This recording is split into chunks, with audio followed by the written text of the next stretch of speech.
So as a futurist, it's not my job to predict the future because I totally missed COVID, but it, it is my job to understand emerging trends and to make sense of them so that you can plan for various scenarios in the future. And right now, as you can imagine, generative AI, not just artificial intelligence, but generative AI is keeping me pretty busy. We all know that if you ask ChatGPT a question, it'll give you a response, and it's a pretty good response most of the time. And that type of AI, all it's doing is it's studying a whole bunch of word patterns to understand what the next word might be. It does it a lot better than me, but that's really how it works. But now we're seeing the next wave of generative AI come out, which is reasoning, which is wild, where it can take a problem and test itself. How good is its answer for you so that I can give you a better answer before it actually gives you the answer. And then the next wave after that is where you ask it to do something to an outcome. So let's say you want to book a flight home from Arizona and arrange a car. One agent will talk to the travel agent, the car agent, the calendar agent, and be able to complete the task for you from beginning to end. And I share this with you because it's nonstop. And I think that's the point. We just have to now be open, as Michael was sharing earlier. We have to have a mind shift for openness. And it isn't just about what's on the horizon that matters, bless you. It's about what has happened and how that's changing where we're going moving forward. And I'd like to share some of those findings with you today. In addition to being a futurist, I'm also a digital anthropologist. I've been studying over the past 20 years how technology has been changing the consumer and also the employee. So that as we think about physical space, as we think about digital journeys, as we think about apps, as we think about work and customer experience, that all of these things factor into our strategies moving forward. So it isn't just about checking boxes, it's about reimagining the future based on where people are evolving. And nothing says innovation and the future like PowerPoint slides. So I have a bunch of them for you. And if any of this is interesting to you, I'll ask Michael to make sure you get a copy of it. So one of the projects I had to do was for the International Council of Shopping Centers a while back. And my task was to study how smartphones, how the internet, how apps were changing people's desire to shop and where physically they would shop. And then on top of that, how did COVID change their aspirations? How they think about spending time in the real world when they're not on Roblox or some virtual world. And the most interesting thing that I trace back to the 1950s when some of the first shopping malls were created was the sense of community, bringing life to the suburbs so that they were their own cultural epicenters as well. And that sense of community actually is the spirit, believe it or not, in an era of AI, people, community, being human is the essence of actually where we're going from here, which is sort of ironic with artificial intelligence. Not that I expect you to read this whole quote, but this is from someone I talked to at Westfield. And Stephen had said that the most interesting thing wasn't just the shift about community or just behaviors. It was this idea that shopping itself, retail itself was evolving. That it used to be about proximity, it used to be about design, but now it's also about relationships. Now it's about physical and digital experiences coming together because they're totally blurred. When someone goes online to shop, whether they start at Google or whether they start at YouTube or whether it's TikTok, it's probably always TikTok, or Instagram, that those journeys don't just take you to some site that's overseas, it takes you to a space that you want to physically see or be in, and or connected to a site that keeps everything holistic. It's a new grab from attention to in-person. How someone feels in those moments during their journey is what's evolving.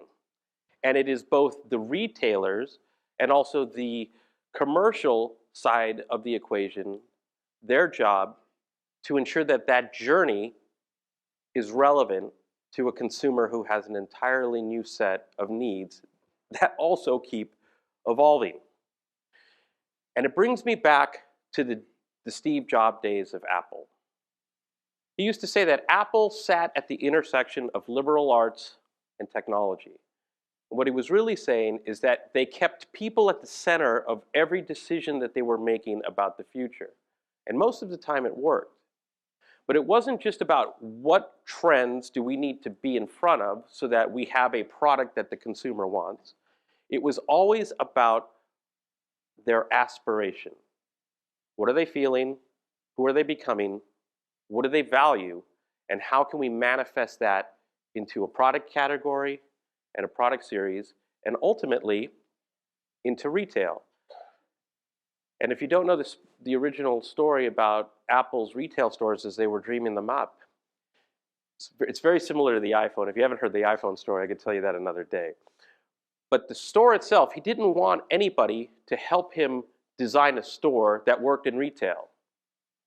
He specifically looked at people who worked in hospitality, in particular Ritz-Carlton. Sorry, Omni. Because he wanted people to feel like they were walking into a space where they felt like it was special, that they were known, that it was familiar, and that it was intuitive. And that's really the magic of this moment. It's getting back to basics. This quote reminds me of my work every time I do research, because as a geek, it's really easy to get caught up in all the tech. We spend a lot of time designing the bridge, but not enough time thinking about the people who are crossing it. In this moment, the consumer stands at an intersection that is unlike any other time in history, partly due to technology, and also partly due to the effects of shutting the world down for a couple of years. This is a series that I wrote in Worth magazine recently. And this is the latest article that it really just dives into this convergence of the introvert economy, the attention economy, and now the AI economy. It's a fancy Venn diagram for you. And at the center is Generation Novel, or Gen N as I call it. Typically we'll talk about generations as Generation Z, Generation Alpha, Generation X, Millennials. But now, with the convergence of these trends, what we're seeing is a blurring of those demographics. It isn't just about whether or not you're 17 or you're 35. You actually share similar behaviors now with the convergence of these technologies, with these trends, with a pandemic. And so I called it Generation Novel because novel just means, well, like novel coronavirus, but novel means new and unusual. And so paying attention to these broader trends helps me understand how to make sense of not just how I talk to them, but also how I design for them, or how I think about space, how I think about products, how I think about services, how I think about policies. So for example, people feel an incredible amount of anxiety that's caused them to have their own Control-Alt-Delete moment in their personal lives. People are rethinking major milestones and the very meaning of success. So for example, I've done work for a lot of luxury brands where that brand is no longer the aspirational or iconic brand that it used to be for someone who doesn't see that as a quintessential element of their success trajectory. Doesn't mean that it can't be, it just means that they have to rethink the essence of their value proposition, what it is that they stand for in order to be appealing to a consumer who's changing. Since 2020, half of consumers say that everything that's happened since has made them question their life choices. And this is pretty wild because it gets really deep. If you think about what you do on the weekend, if you think about the people on your short list on your phone of who's your speed dial, if you still make phone calls, that is. If you think about who you want to go to dinner with, those circles have actually gotten very small and much more intentional, to the point where we won't get into it today. It's part of the introvert economy, where there's a loneliness pandemic now that's starting to take place, where dating's a mess. In fact, the top 10 things that people talk to their therapists about, 6 of them are about online dating apps. If you're married, stay that way. In fact, to the point where there's a hot new app in New York called Kindred. I'm not sure if you've heard of it. But Kindred is all about randomly setting up something. It's not like Meetup. It's much more specific. If you want to play pickleball tomorrow afternoon, you put that up in Kindred, and you will get people who want to play pickleball with you tomorrow afternoon, because that's how disconnected people's social lives are right now. And all of that adds up into how people want to spend their time, where they want to go, and who they want to do it with. In fact, almost half of consumers say that they're planning less than a year into the future, if at all. So they're living a bit more spontaneous. University is becoming a thing as to whether or not people want to finish school or go to it at all, whether or not people want to get married, or for your parents, I'm one of them, whether or not they want to leave your home. Empty nesters might be a thing of the past if this continues. This is one of the most interesting trends. This is part of the introvert economy that I've seen in a long time. I was talking to a head of a restaurant group recently, and he had posted a tweet, if that's what you still call them now that it's X, whatever it is. He had posted something on X that said, when did 5 o'clock become the new 8 o'clock for reservations? A lot of people, if they go out, are choosing to go earlier, to the point where restaurants are closing earlier to accommodate the economies of what happens when all of your group shows up at 5 o'clock. In fact, people are even making plans for the weekend the way that they used to. They're choosing to watch Netflix. They're choosing to play online games. They're choosing to be online. And all of this is happening because it feels comfortable to them after a couple of years of norms of just doing that very thing. So to pull them out, to attract them to some place, has to now start catering to these emotional anchors that have changed their value proposition and also their values. For example, the 5 o'clock phenomenon that's happening has also led to people questioning the future of late night venues, like clubs, for example. Since 2020, over 3,000 late night venues in London have closed.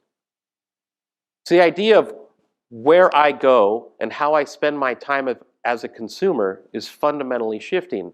But it's not just because of COVID. It's because of every revolution that hits a consumer that we just haven't paid attention to. In hindsight, we can. If you think about Amazon.com and the launch of e-commerce, if you think about the entire music industry when iTunes came out, every single one of these has changed behaviors. And those behaviors don't just revert. They continuously evolve and build upon one another. And as someone who helps CEOs of companies all over the place, every industry, it's these behaviors that no one in the organization pays attention to. And it's a big shift for them to actually have to be customer-centric. Everybody says they're customer-centric, but these behaviors are so important that they make sense once you pay attention to them in order to see not just the errors of your policies or your processes, but it also is supposed to inspire you as a human being to see opportunities for innovation. So what you're looking at here is a chart that dates back to when the iPhone first launched. And the little red rectangles that you see at the bottom are voice data. So those are the people using the iPhone to make phone calls. The big maroon or burgundy rectangles is data. And so as you can see, over the years, people don't use their iPhone as a phone.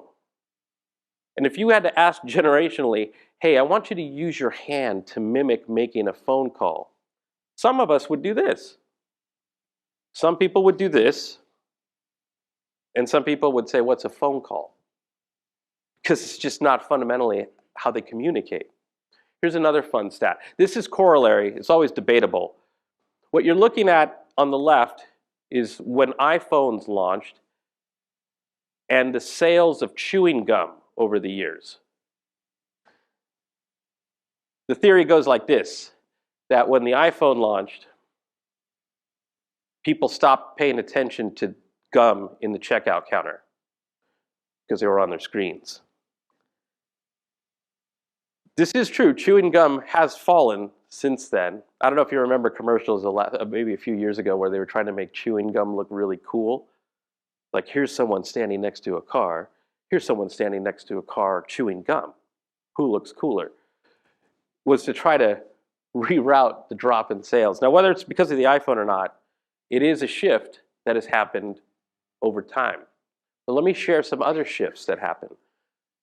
And this factors directly into not just how you design your app or your online space, but your physical space, your commercial space.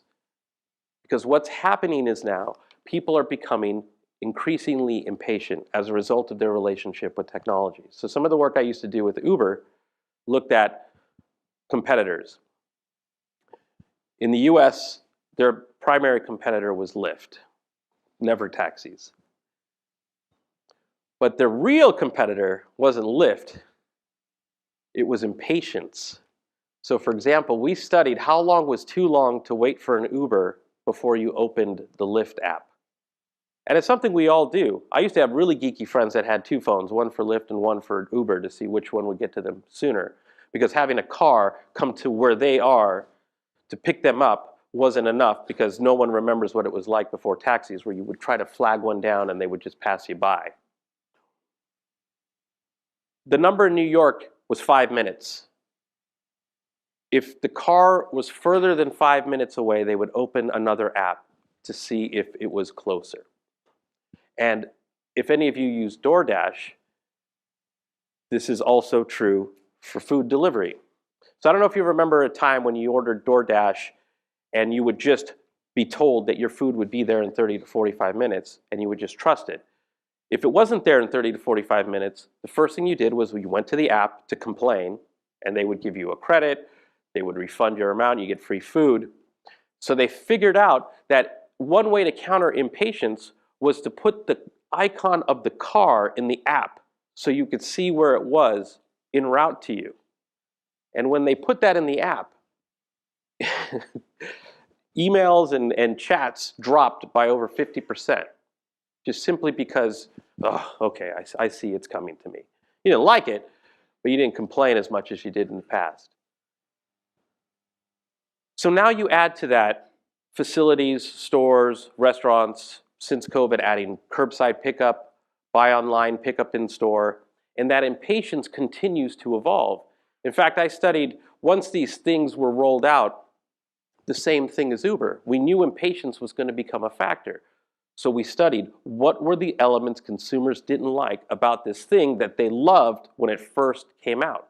Oh, this is fantastic. I'm going to use this all the time. I don't need to spend my time running through a space when I can just get what I need, pick it up, and go. So the things at the beginning of this rollout that they wanted were dedicated parking spaces, which you see now. They also wanted, if they had to come into the store, a dedicated line. because they didn't want to stand in line in customer service with all the analog people. That is literally what they said. I didn't know analog was its own class. They also said that if they do have to park and someone's coming to them, they want to be out in 2 minutes. And these are incredible numbers of which, when all of these services were designed, weren't factored into them because we thought it was cool enough just to get this rolled out. But it's playing out in consumerism everywhere. Consumers, for example, are demanding that artists release secondary tracks. For those who remember singles, where you had an A-side and a B-side single, they're requesting that the B-side is a faster version of the song. For those who listen to podcasts, do you listen to it faster than 1x? Do you listen to it at 1.2 or 1.5x? Or do you watch videos at faster speeds? The truth is that a lot of us are, because it's sort of an indication of that impatience in motion. We now have people who, when they shop, just need to know where everything is so they don't appreciate the space in front of them so they can get in and out. Kind of like the chewing gum phenomenon. They just want to get what they need, and this changes the entire way that we have to think about space design, because you still need that impromptu purchase. You still need people to appreciate the space around them, because you're combating screen addiction. This is how drone delivery works. This is a wing delivery drone. It's 11 pounds and can deliver packages within a 6-mile radius of its home base. In this case, Walmart in the Dallas area. You may not have this in your area just yet, but for people living in the Dallas area or in Christiansburg, Virginia, it is totally normal to see a drone deliver a package in your neighborhood. Here's how it works. The drones sit here on their charging pads in their nest waiting for an order. Once someone places an order in the wing delivery app, the order is packed in this tote. The drone will take off from its pad and let down this yellow clip, which an employee will use to attach the tote. This was incredibly fun to do, by the way. I had to go through training to do this. And finally, the drone will deliver the package within 30 minutes or less from the time of ordering. So you might think, wow, an invention for incredibly lazy people. And yeah, maybe, but consider this. You're in the middle of a science experiment and you've forgotten one ingredient, or maybe you need ice cream. You just don't go backwards once these types of services come out. And it changes now how we have to think about spatial design, how we attract people to space and what they do when they're in that space. But just to give you an example, just like Uber, just like buy online or curbside pickup, as drone delivery is rolling out, this is a quote from one of the CEOs of drone companies, says, people go from science fiction to entitlement pretty quickly. For 7 days, it's pure magic. And then on day 8, they look at their watch and they say, you're 30 seconds late. It's never enough. And it's true for even AI. The world had like a 2-week freak out with GPT-4, right? This changes everything. AGI is coming tomorrow. There are no jobs by the end of the year. And now people are like, why is it so slow? That's literally what happened. And it's just happening now as they're introducing their reasoning model that just came out this week. People are complaining about how slow the reasoning model is and not taking into account that artificial intelligence is helping them solve a problem that takes 45 seconds versus hours to solve. Reimagining AI Pen. It's a standalone device and software platform built from the ground up for AI. Engagement comes through your voice, touch, gesture, the laser ink display. Play the song How Music Makes You Feel Better. Weather, the date, how much protein? These almonds have 15 grams of protein. How much is this online? This is $28 online. We'll tap. Staying in the moment and generating a gorgeous image. This is just one of the AI devices that you'll see people wearing over the next year everywhere they go. The more popular one you'll see is the Meta Ray-Ban sunglasses that have speakers and microphones built in so that you could talk to your glasses and solve or factor in or engage artificial intelligence in real time. So I have a pair, I'm not gonna lie, and I my killer app, the way I justified it for my wife before I bought it, was we took a family trip to Italy, and I don't speak Italian. And so the idea was that I could look at a menu, I could look at a sign, and have the glasses translate it for me, and indeed it does. It reads to you what you're looking at, or you could look at a historical landmark and have it tell you what you're looking at and the historical significance of it. It was amazing, but I also realized in hindsight how crazy I must have looked to people standing around me while I'm talking to myself. Tell me what I'm looking at. What are you doing? No, it's artificial intelligence. A 22-year-old in India just created the first ChatGPT homework machine. This machine will write out all your assignments in your own handwriting. All you have to do is position the paper in the right spot. It even turns the pages for you. As ChatGPT use becomes more common among students, tools like this might make it harder for educators to determine what's real and what's automated. Personally, I feel like if you're smart enough to build an entire machine that automates your homework, you should never have to do homework again. This is true. I agree with that. What's fascinating about this is that we all know students are using ChatGPT or Claude or Perplexity to do their homework. And so schools, universities, they're all using new types of software to detect artificial intelligence in homework. So students are using other services to make their artificial intelligence work look more human. We're not going backwards. And all of this now factors into a consumer who is about to, and this is no joke, use a digital twin powered by AI to date other digital twins so that when you do go on a date, they've been qualified. This is the world in which we're living in. But I refer to today's consumer as the accidental narcissist. All of these technologies, all of these experiences are catering to them.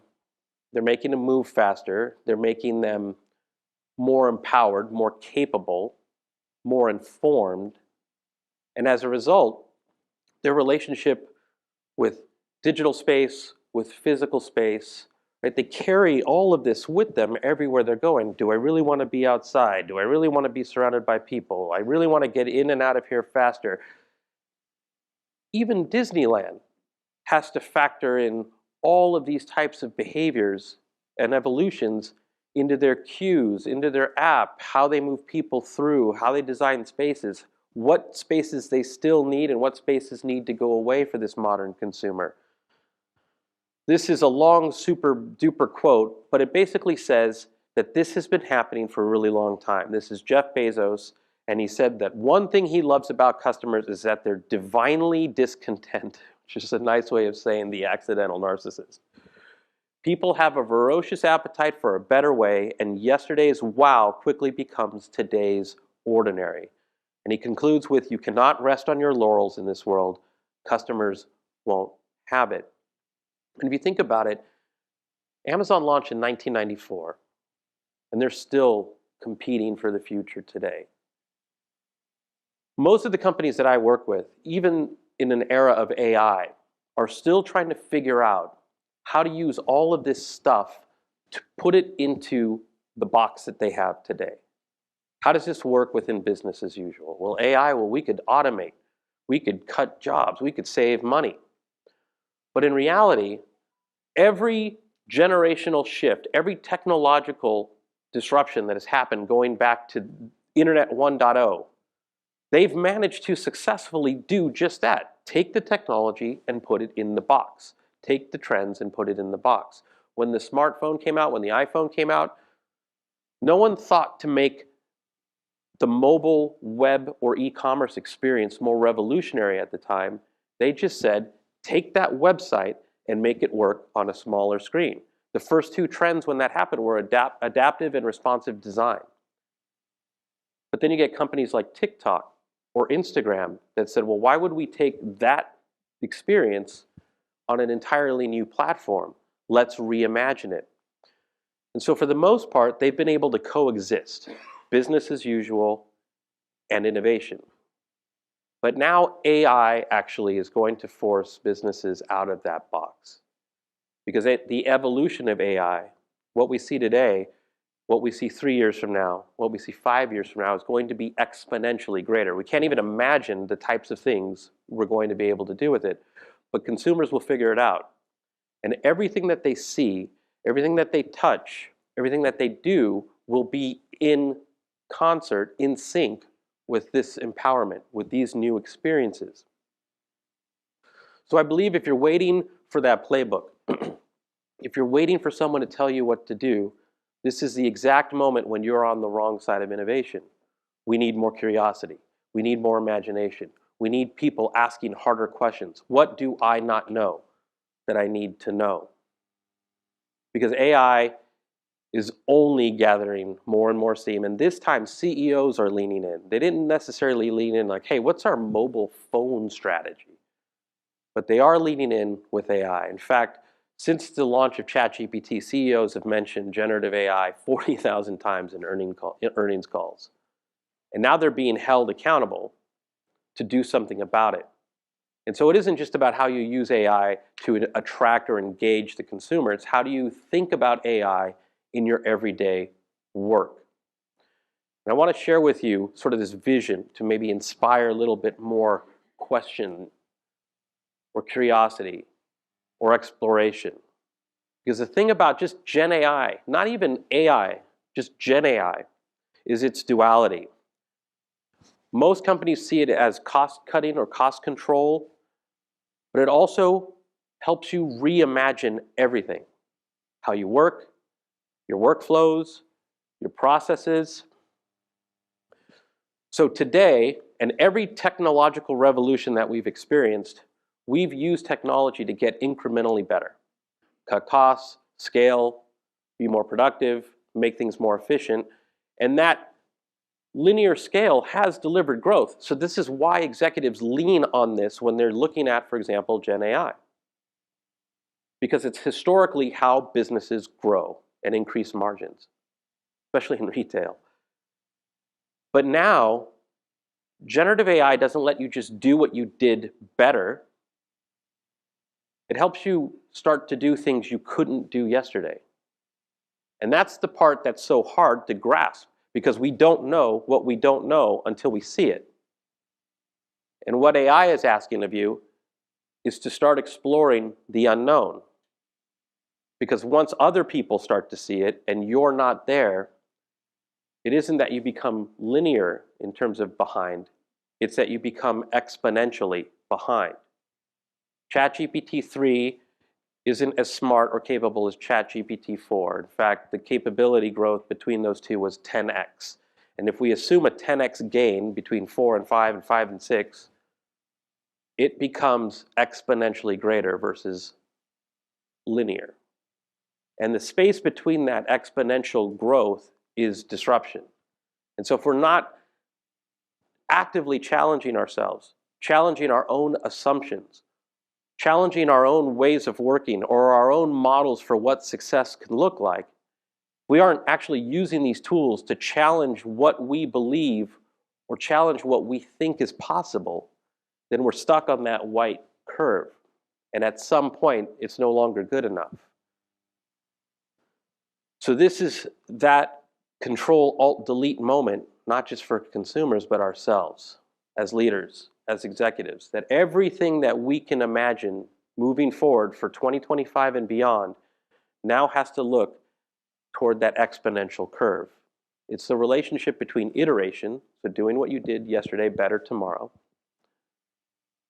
and innovation, creating new value, doing what you didn't do yesterday tomorrow.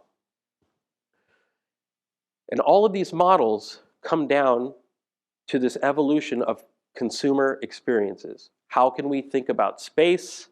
How can we think about experience? Because the one constant of the consumer is that they still are human, that they still want what's most important to them, what's best for them, what they value, what they like.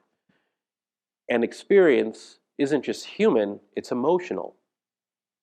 So the word experience is just simply what you feel in a moment and what you do about it. And so this new world of spatial design is now taking into account space to evoke the emotions of someone who's distracted, someone who's impatient, someone who's accidentally narcissistic, to bring to life the things they love online, the things they love in the real world, to completely reimagine space. And even though Apple's Vision Pro didn't break the charts in terms of sales, what it did do is unlock the relationship between physical space and digital space in the real world. At some point, just like the Meta glasses that I wore in Italy, you will just wear regular glasses until you get contact lenses embedded, which they're already testing, I'm sorry to say, to make the world come to life in entirely new ways. This is the Singapore airport, by the way, one of my favorite airports in the world, where I actually book lag time in between flights so I can run around and just enjoy the space because it's so exhilarating, so special.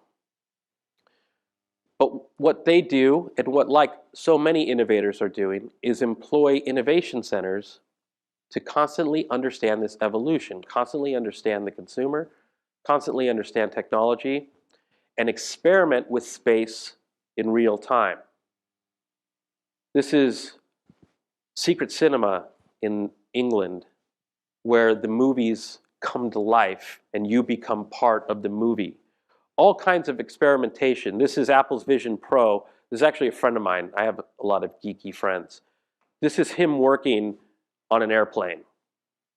And if you thought I sounded weird talking to myself in Italy, I can't imagine what the person next to him on the plane is thinking. What is this guy doing? But as you can see, he's got a pretty cool workspace.